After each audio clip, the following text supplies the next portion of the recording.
aquele que regulamenta aí a Lei 10.098 e a 10.048. Vamos lá. Na aula passada, a gente parou na seção 3 falando da acessibilidade e na habitação de interesse social. Vamos lá. Mais uma vez eu digo, hein, peguem seus marca-textos, suas canetinhas coloridas para poder a gente ir pegando e ticando os tópicos importantes. Olha só.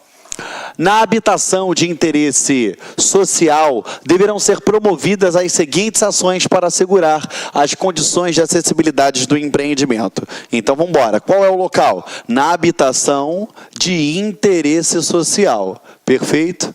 Então, eu tenho que assegurar algumas condições, tá, de acessibilidade desses empreendimentos. E vamos lá. Definição de projetos e adoção de tipologias construtivas livres de barreiras arquitetônicas e urbanísticas, ou seja, dentro daquele projeto tem que estar livre de barreiras arquitetônicas e urbanísticas. No caso de edificação multifamiliar, a execução das unidades habitacionais acessíveis no piso térreo e acessíveis ou adaptáveis quando nos demais pisos, ou seja, unidade acessível.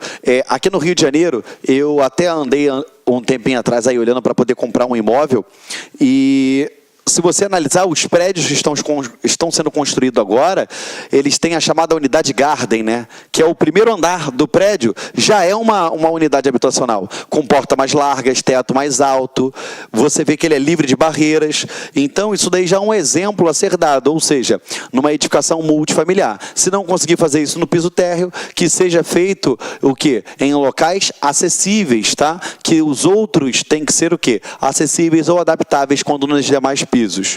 Execução das partes de uso comum quando se tratar de edificação multifamiliar, conforme normas técnicas da ABNT.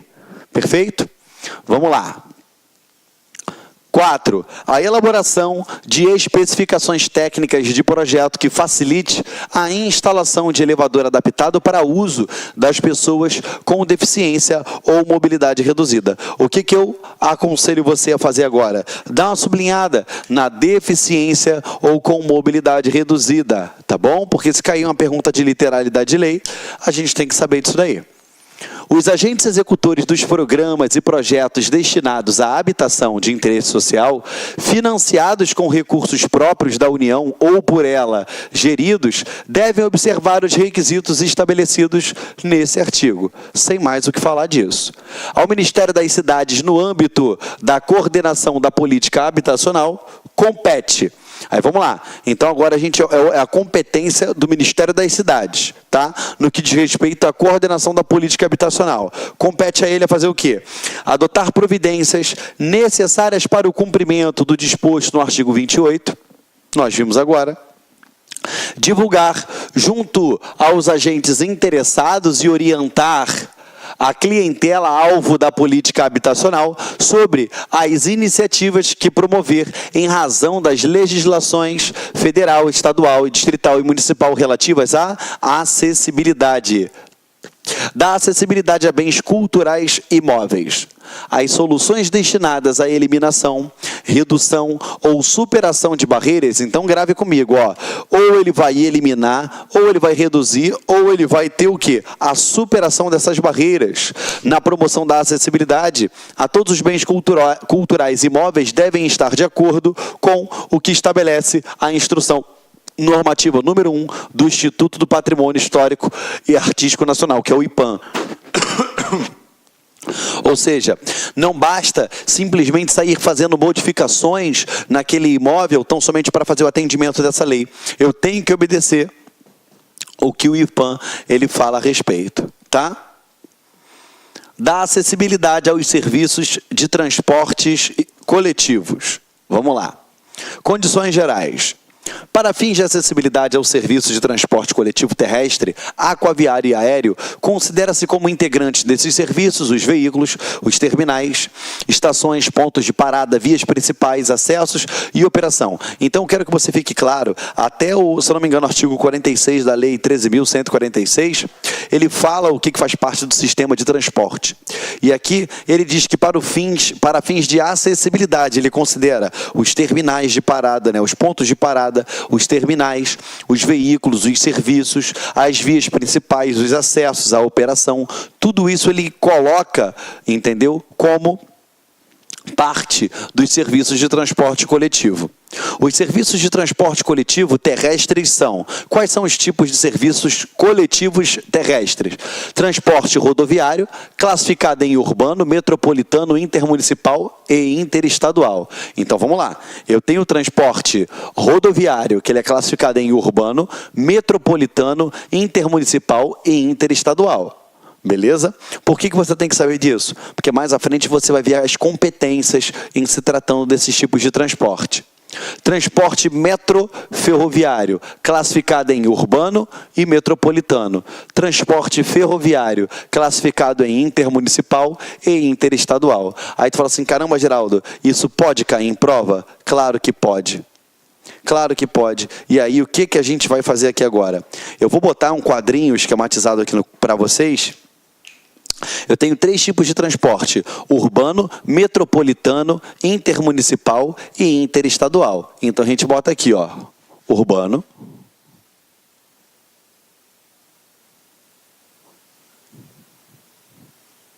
eu tenho o transporte metropolitano,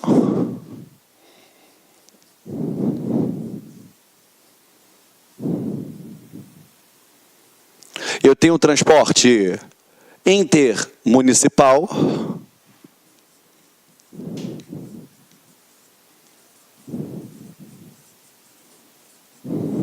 eu tenho transporte interestadual.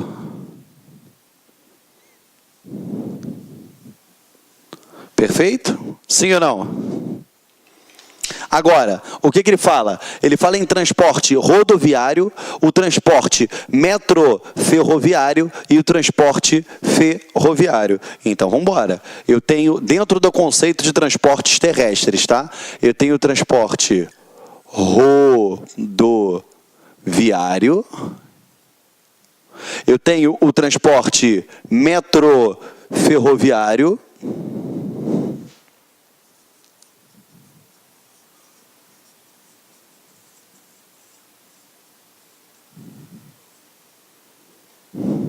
e eu tenho o transporte ferroviário.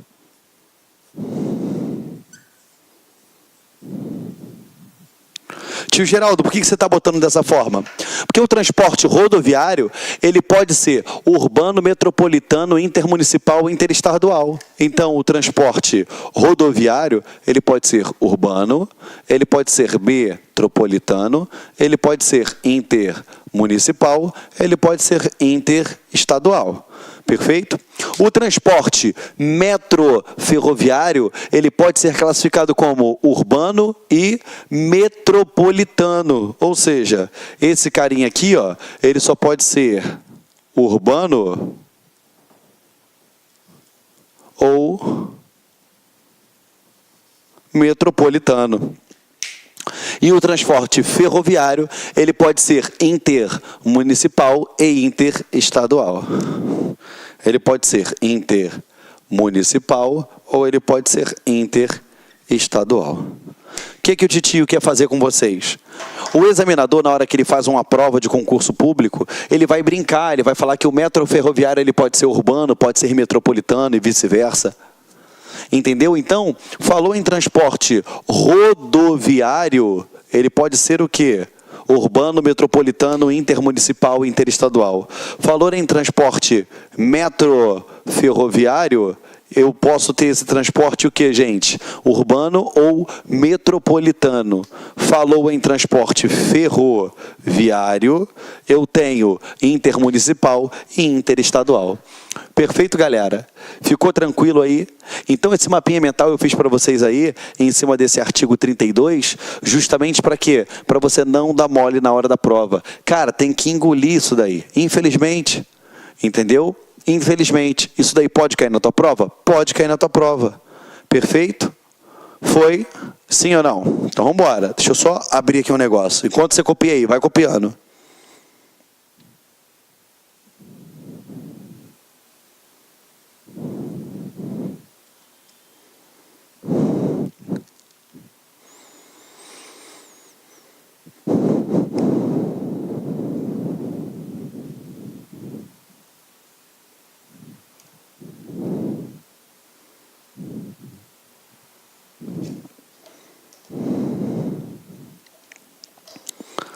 Vamos lá. Olha só. O governo... Peraí. Quando a gente falar em transporte municipal, a gente tem o quê? O governo municipal que vai fazer isso. Se eu tenho um transporte coletivo metropolitano e intermunicipal, é o governo estadual que vai fazer isso. Se eu tenho um transporte coletivo interestadual e internacional, quem é que faz? É o governo federal. Então, só para poder a gente não confundir, isso daqui é só os tipos de transportes terrestres que nós estamos trabalhando aqui. Aqui a gente não está falando em órgão quem vai ser a esfera que vai ser responsável por conceder isso. É um outro mapinha que eu vou fazer para vocês. Eu quero que vocês tenham cuidado, por quê? Porque eles podem fazer a mistura de um mapa mental com o outro, de um fluxograma com o outro, e aí pode te arrebentar na hora da prova. Eu não quero que isso aconteça. Entendeu, meus amores? Sim ou não? Perfeito? Copiou? Eu vou apagar aqui agora e a gente vai dar continuidade ao nosso estudo, tá bom? Toda vez que a gente trabalha com legislação, a gente tem que ter esse cuidado muito, tem que ser bem zeloso com o que a gente apresenta aqui para vocês, porque um detalhe pode levar você a errar na hora da prova. Por isso que a gente tem que botar tudo pormenorizado. Olha só, as instâncias públicas responsáveis pela concessão e permissão dos serviços de transporte coletivos são. Então a gente vai falar da concessão, tá? Do transporte coletivo. E aí eu tenho o governo municipal, o governo estadual e o governo distrital e o governo federal. Como funciona isso daí? Vamos lá. Deixa eu pegar aqui. Galera, a gente vai falar da concessão e permissão dos serviços de transporte coletivo. Show de bola? Então, cadê? A gente abre aqui, ó, concessão e permissão. Concessão e permissão do transporte coletivo. Tá? Se for um transporte coletivo ou melhor, vamos fazer o contrário, tá? Governo municipal.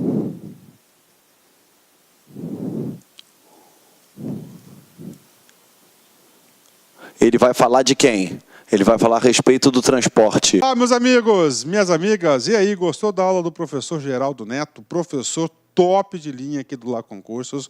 Quer continuar assistindo essa videoaula? Então convido vocês a acessarem o nosso site laconcurso.com.br, porque nós temos o restante dessa aula e muito mais. Nós temos um curso completaço, super atualizado, detalhado, de direito das pessoas portadoras de deficiência, com o professor Geraldo Neto. Este nosso curso, nós temos a carga horária de 22 horas, custa apenas o investimento de R$40, 80 dias de acesso, que você pode acessar quantas vezes quiser, na hora que desejar. E nós temos aqui essas leis aqui que compõem, olha aí, professor Geraldo Neto na parada, né? Ó, a Lei 13.146, que é o Estatuto das Pessoas com Deficiência, a Lei 8.889, que trata aí da locomoção passe livre do transporte coletivo interestadual, o decreto que regulamenta, o símbolo das pessoas com símbolo da deficiência auditiva. Nós temos aí a Lei 10.098, que trata da acessibilidade, a 10.048, que trata da prioridade de atendimento, o Decreto 5.296, que vem regulamentar tanto a Lei 10.098 como a 10.048, e, para finalizar, a Lei 11.126, que trata do cão-guia, a 7.853, que trata da Coordenadoria Nacional de Integração da Pessoa Portadora de Deficiência, e, finalmente, a Convenção de Direitos Humanos de Nova York, o Decreto Legislativo 186, que trata das pessoas deficientes, portadores de deficiência. Ou seja, um curso completo, atualizado, do Lá Concurso, com o professor Geraldo Neto, por apenas R$40. Tudo bem, galera? Espero vocês. Detalhe, você quer o material de apoio dessa videoaula? Que, na verdade, a videoaula aí é uma pequena parte, uma demonstração para vocês conhecerem o professor e a qualidade dos nossos vídeos, né?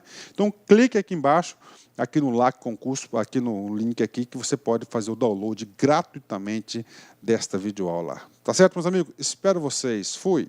Tchau. Clique lá.